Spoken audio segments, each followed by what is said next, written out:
So, ano na punta rin din mga kaidol. Swerte ka kung nakita nyo ang video karon.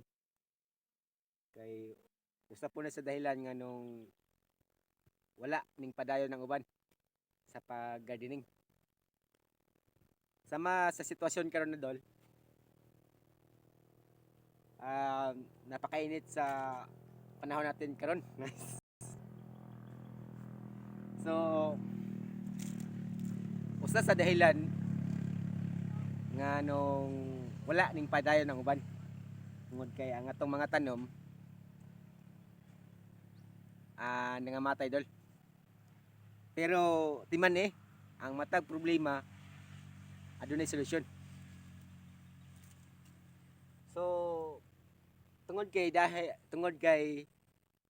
tag-init karon, aduna tay mga solusyon para mabuhi ang atong mga pantanom.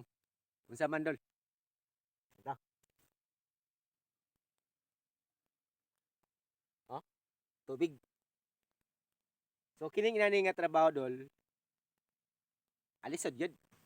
Labi na kung watay mga supply nga tubig, mano-mano dol. Lisod gini siya nga pangita. Pero timanin ninyo. Kung di sa ta magtrabaho, nga kita kay ano, mahala kayong bugas ron. So kining akong gihimo karon, usa ni sa idea nga aduna tay guide na pwede ta magpadayon.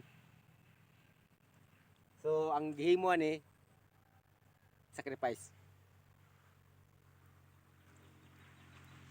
Kung di na ito himuon dol, labi na kung atay mga supply nga tubig, 100% wala ka talaga. Hanggang simula ka lang. So kini dol, tanawan ninyo. Bisan kung init ang panahon, El Nino na, pero nangita kog pamaagi nga masolusyonan ang problema sa akong mga pantanom kay sayang kay dol nga naitanom ko na wala na to maasikaso. So mo ni siya akong gingon dol nga dali lang ang pagtanom pero ang pinaka-importante ang pag-atiman or pag-alaga dol.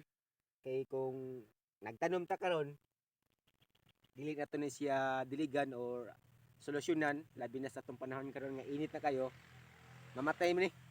Ya sayang kayo mong effort na ay inani din siya dol. So di ba?